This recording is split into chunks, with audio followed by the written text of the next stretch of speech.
ಎಲ್ಲರಿಗೂ ನಮಸ್ಕಾರ. ಹಳೆ ಕಾಲದಲ್ಲಿ ಬೆಣ್ಣೆ ಹೇಗೆ ತೆಗಿತಿದ್ರು, ತುಪ್ಪ ಹೇಗೆ ಕಾಯಿಸ್ತಾಯಿದ್ರು ಅದನ್ನು ಇವತ್ತು ನಾನು ತೋರಿಸ್ತೀನಿ.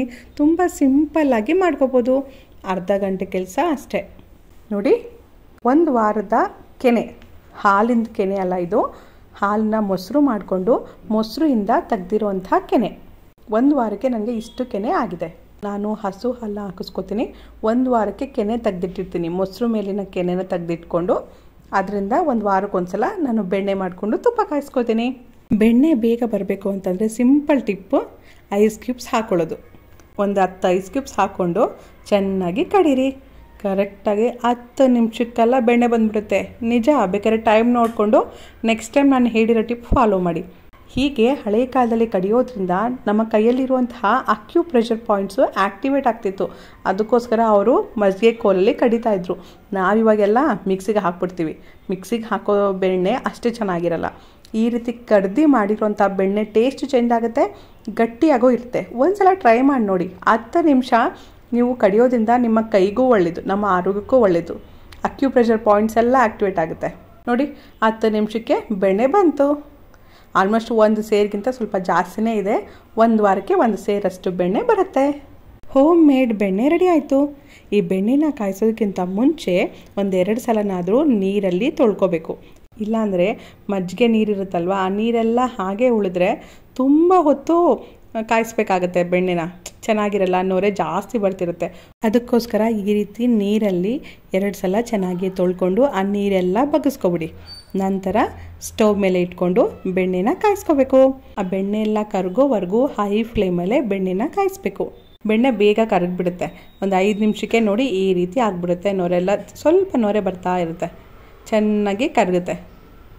ತುಪ್ಪ ಇಟ್ಬಿಟ್ಟು ಅಲ್ಲಿ ಇಲ್ಲಿ ಎಲ್ಲೂ ಹೋಗಬೇಡಿ. ತುಪ್ಪ ಕಾಯಿಸ್ಬೇಕಾದ್ರೆ ಅದ್ರ ಹತ್ರನೇ ಇರಬೇಕು, ನೆನ್ಪಿಟ್ಕೊಳ್ಳಿ. ಸ್ವಲ್ಪ ಹೊತ್ತಿಗೆ ಈ ಥರ ಕುದಿ ಬಂದುಬಿಡುತ್ತೆ. ಆ ನೊರೆ ಎಲ್ಲ ಹೋಗುತ್ತೆ. ನೊರೆ ಎಲ್ಲ ಹೋಗೋವರೆಗೂ ವೆಯ್ಟ್ ಮಾಡಬೇಕು. ಒಂದು 10 ನಿಮಿಷದ ಕೆಲಸ. ನೋಡಿ, ಈ ಥರ ಕುದಿ ಬಂದಾಗ ಲಾಸ್ಟಲ್ಲಿ ಆಲ್ಮೋಸ್ಟು ಆ ಸಣ್ಣದು ಪನ್ನೀರ್ ಥರ ಇರುತ್ತೆ ನೋಡಿ, ಅದೆಲ್ಲ ಹೋಗಬೇಕು. ಅಲ್ಲಿವರೆಗೂ ಚೆನ್ನಾಗಿ ಕುದಿಸಿ. ಫಸ್ಟ್ 5 ನಿಮಿಷ ಮಾತ್ರ ಹೈ ಫ್ಲೇಮಲ್ಲೇ ಕುದಿಸ್ಕೋಬೇಕು. ನಂತರ ಲೋ ಫ್ಲೇಮಲ್ಲಿ ಇಟ್ಕೊಂಡೆ ಕುದಿಸ್ಕೊಳ್ಳಿ. ಇಲ್ಲಾಂದರೆ ತುಪ್ಪ ಸೀದೋಗೋದು ಆ ಥರ ಎಲ್ಲ ಆಗುತ್ತೆ. ಹುಷಾರಾಗಿ ಲೋ ಫ್ಲೇಮಲ್ಲಿ ಇಟ್ಕೊಂಡು ಕುದಿಸ್ಕೊಳ್ಳಿ. ಕೊನೆಗೆ ನೋಡಿ, ನಮ್ಮ ಸೀಕ್ರೆಟ್ ಇಂಗ್ರೀಡಿಯೆಂಟ್ಸ್ ಎಲ್ಲನೂ ಹಾಕೋಬೇಕು. ವಿಳ್ಯದೆಲೆ, ಮೆಂತೆಕಾಳು, ಜೀರಿಗೆ, ಕಾಳು ಮೆಣಸು, ಲವಂಗ, ಅರಿಶಿನ, ಉಪ್ಪು, ಏಲಕ್ಕಿನ ಕುಟ್ಬಿಟ್ಟು ಹಾಕೊಳ್ಳಿ. ಬೆಳ್ಳುಳ್ಳಿನ ಹಾಕೊಳ್ಳಿ. ನಮಗಿಷ್ಟ, ನಾವು ಬೆಳ್ಳುಳ್ಳಿ ಹಾಕೋತೀವಿ. ಕೆಲವರು ಬೆಳ್ಳುಳ್ಳಿ ಯೂಸ್ ಮಾಡಲ್ಲ, ಅವರು ಬಳಸಬೇಡಿ. ಓಕೆನಾ? ಬೆಳ್ಳುಳ್ಳಿನೂ ಕುಟ್ಬಿಟ್ಟು ಹಾಕಬೇಕು. ವಿಳ್ಯದೆಲೆ ತೊಟ್ಟು ತೆಗೆದ್ಬಿಟ್ಟು ಸಣ್ಣಕ್ಕೆ ಕಟ್ ಮಾಡಿ ಹಾಕೊಳ್ಳಿ. ಹಾಕಿದ್ಮೇಲೆ ಲೋ ಫ್ಲೇಮಲ್ಲೇ ಒಂದು 2-3 ನಿಮಿಷ ಕುದಿಸಿ ಅಷ್ಟೇ. ಇವಾಗ ನೋಡಿ ಕಲರ್ ಹೇಗಿದೆ. 1-2 ನಿಮಿಷ ಆದಮೇಲೆ ಅದು ಬ್ರೌನ್ ಕಲರ್ ಆಗುತ್ತೆ.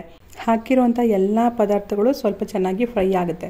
ಬ್ರೌನ್ ಕಲರ್ ಆಗಿದೆ ನೋಡಿ, ಕಂದು ಬಣ್ಣಕ್ಕೆ ತಿರುಗುತ್ತೆ. ಆವಾಗ ಸ್ಟವ್ ಆಫ್ ಮಾಡ್ಕೊಬಿಡಿ. ಪಾತ್ರೆ ಬಿಸಿಗೆ ಇನ್ನೊಂದು ಸ್ವಲ್ಪ ಕುದಿಯುತ್ತೆ. ಇದಕ್ಕಿಂತ ಜಾಸ್ತಿ ಬೇಯಿಸೋಕೆ ಹೋಗಬೇಡಿ, ಕಪ್ಪಗಾಗ್ಬಿಡುತ್ತೆ ತುಪ್ಪ ಕಲರೇ ಚೇಂಜ್ ಆಗಿಬಿಡುತ್ತೆ. ಫುಲ್ ತಣ್ಣಗಾಗಲು ಬಿಡಿ. ನಾನೊಂದು ಅರ್ಧ ಗಂಟೆ ಆದಮೇಲೆ ಶೋಧಿಸ್ತಾ ಇದ್ದೀನಿ. ನಾನು ಶೋಧಿಸ್ಬೇಕಾದ್ರೆ ಉಗುರು ಬೆಚ್ಚಗಿತ್ತು, ಅದಕ್ಕೋಸ್ಕರ ಆ ಕಲರ್ ಇದೆ. ಕೆಂಪುಗೆ ಆರೆಂಜ್ ಕಲರಲ್ಲಿ ನಿಮಗೆ ಪೂರ್ತಿಯಾಗಿ ತಣ್ಣಗಾದ್ಮೇಲೆ ಸಂಜೆ ನೋಡಿ ಈ ರೀತಿ ತುಪ್ಪ ಇತ್ತು. ತುಂಬ ಚೆನ್ನಾಗಾಗಿತ್ತು. ಸ್ಮೆಲ್ ಮಾತ್ರ ತುಂಬ ಚೆನ್ನಾಗಿತ್ತು.